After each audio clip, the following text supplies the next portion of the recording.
This is a guide to help you with analysing some aerobic test data. So essentially it's a repeat of the seminar that we conducted. However, because there's so much information in the seminar, often people struggle to perhaps get all the information in. So it's here so that you can go back through it and understand it, do it in your own kind of time. And you'll need to do this as part of the assignment. So first of all, find the module that we're looking at, SPO 516. And then if you look in teaching materials, you'll find there are some folders, and if we scroll down, we get to one that says seminar tasks, and within that folder, there's a further subfolder about interpreting aerobic test data. Within this, we have a document about using physiological test data, so it gives us some explanations about how it's utilized. And we have also an Excel sheet for doing the analysis. And if you open these up, the using physiological test data has some information about different systems by which we can use to analyze the data. Different countries identify lactate thresholds and lactate turn points and set different training zones. And there are different approaches to it, and it kind of takes you through that. And then we also have this set of data about a female 1500 meter or middle distance runner. There's the background about the athlete to tell you a little bit about the kind of level of performance they're at. And then there is also a little bit about the tests that the person has undertaken. And on the opposite page, on the following page, there is some submaximal test data. So they've done a series of stages that are incremental, going up by 1 kilometer per hour. An oxygen uptake, heart rate, and blood lactate are measured at each stage. And there's also a maximal test that's been performed. So it's that data that we're going to use as our analysis, and it's the Excel sheet that we're going to use to perform the analysis. So within this, we have the person's mass, the speed at lactate threshold in kilometers per hour, the percentage of VO2 max at lactate threshold, the speed at lactate turn point, the percentage of VO2 max at lactate turn point, the VO2 max, the speed at VO2 max, and the person's running economy. So the first thing we need to do now is transpose all that data across into here. Now it will just cut and paste. So we have oxygen uptake, heart rate, and blood lactate. So if we copy those, and then we go back to our Excel sheet, and we can paste those in. Okay, now I'm just going to change these because these should all be to 1 decimal place, and I want to make sure that my figures actually look right.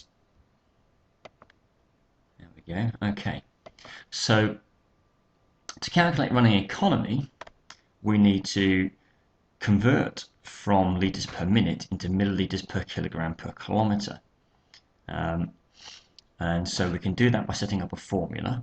So if you watch in the bar up here, you'll see the formula, enter. So we're going to multiply the VO2 by 60, which changes the units from millilitres per kilogram per minute to millilitres per kilogram per hour. And then we're going to divide that by the running speed in kilometers per hour, and so the units will now become milliliters per kilogram per kilometer, because there's hours in the top part of the equation and in the bottom part, and so they'll just cancel each other out. Okay, so that's our running economy score, and if we highlight it, you can see there's a little black square and the cursor changes when you go over it. Once you get to that, you can just drag that down, and that creates the score for all of those. Now, usually we have these to the nearest whole number. We don't use decimal places. Let's try it that way. There we go. So now we've got them all in whole numbers. It's important that you get the number of decimal places right. Okay, so let's quickly go back to our data. And this athlete is 57.4 kilograms. So we can put that in there. She's 57.4. Okay, and you can see that over here, we've automatically populated this table. And I'll come back to this table a little bit later. So the first thing we now need to do is to work out lactate threshold and lactate turn point. So on the tab at the bottom here, it says LTP graph. So that's the lactate turn point graph. And so we're now going to take our running speed heart rate and lactate data from the previous table and put them into here, and then we're going to plot a graph. So if we get our running speed, and if you hold the control button down, you can then do those two columns as well. And if we copy that, we can take it across and we can paste that data into there. Okay, so now what we want to do is select that data, and then we go up to Insert, and then we want to scatter plot. We can just do a scatter plot like that. Okay. Now, you can see that we've got a problem here because we've got our heart rate data and we've got our lactate data, and they're very, very different. So what we can do is if we click on one of the heart rate values, we can then format the data series, and here we can plot it as a secondary axis. Now if we close that down, we can see we've got one of those. Okay, so we're going to use these different tools up here to analyze our data. Now we can see here quite clearly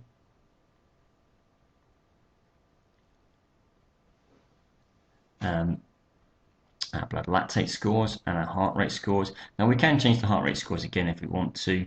We can change this axis, and if you want to change the axis, you can right click, you select the axis first. Once you've selected it, you right click on it, and then you can go down to format axis, and here you can change the values. So where it says minimum, you can change it to a fixed value, and so we could change that to say 130,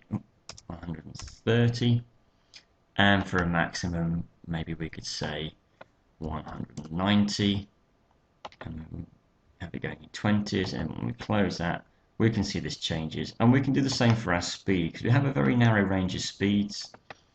So we can format axis, and we can go for a minimum speed that is 11 kilometers per hour and a maximum speed that is 17 kilometers per hour.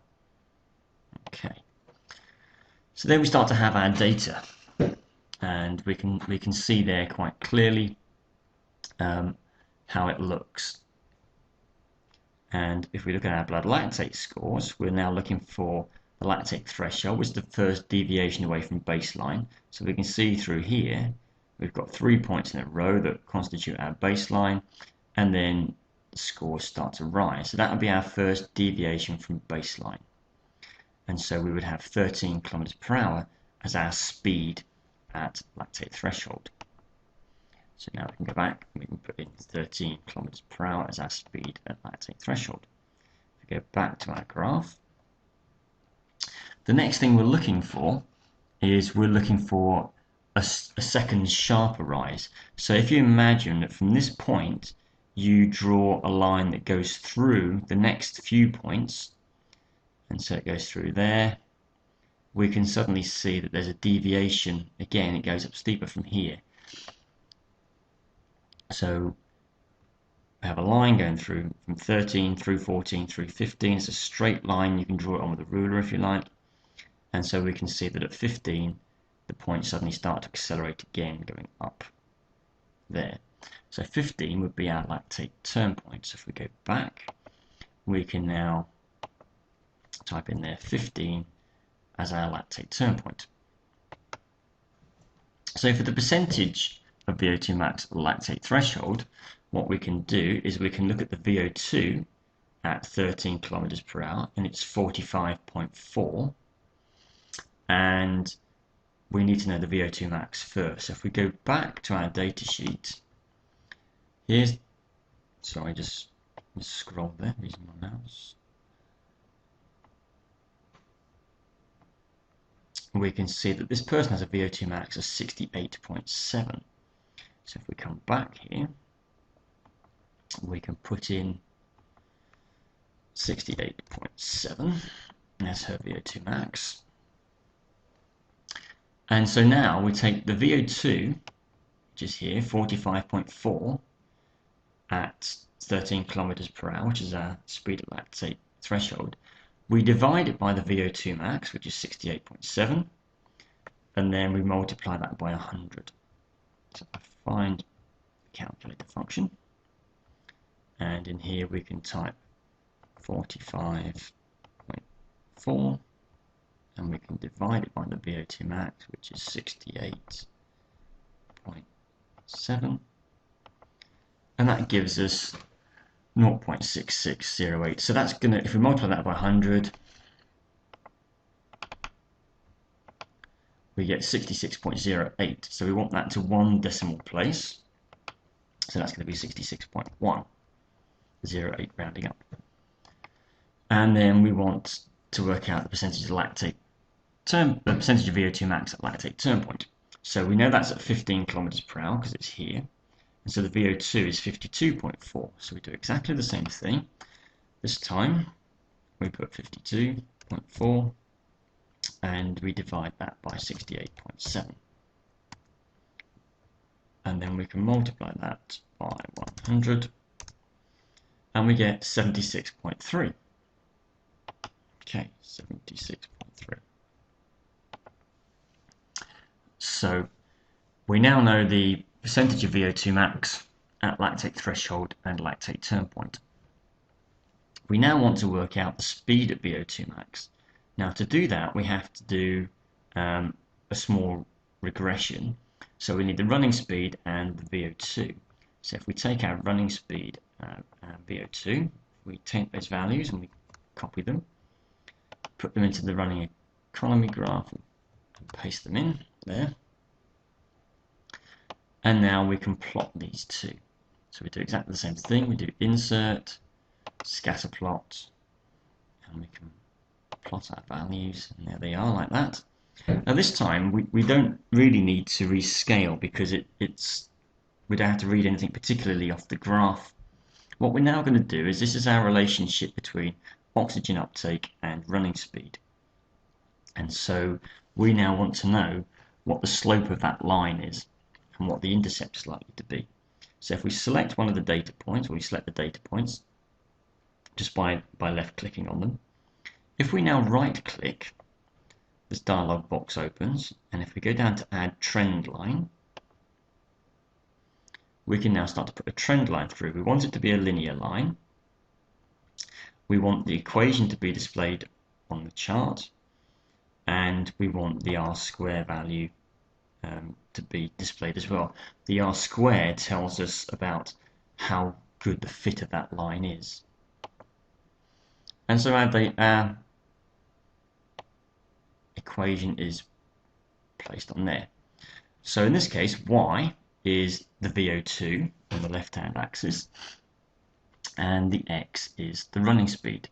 So for any given running speed, anything along this line, if we put the value of the running speed in kilometers per hour into this formula, it will then calculate for us the y value, or the VO2.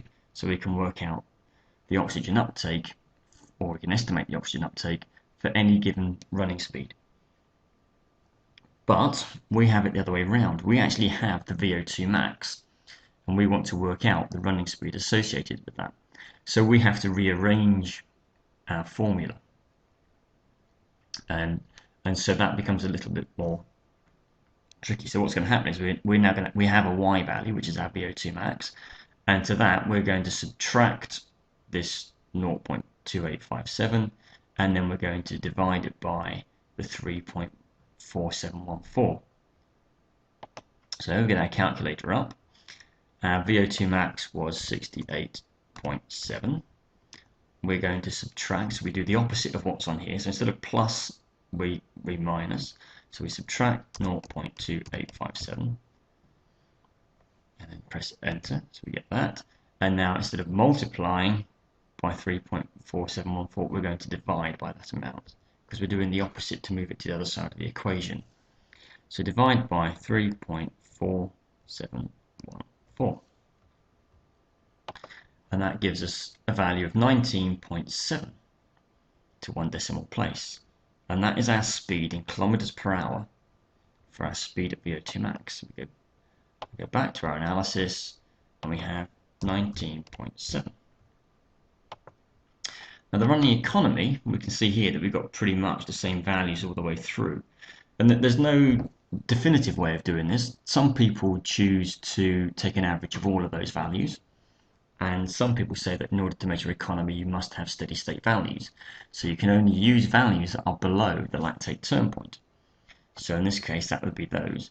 And you could average those. So in here, you could get it so it calculates the average, and you could just type in equals average, open bracket, and then if you highlight the squares you want to average, and then close bracket and return, it would do that for you.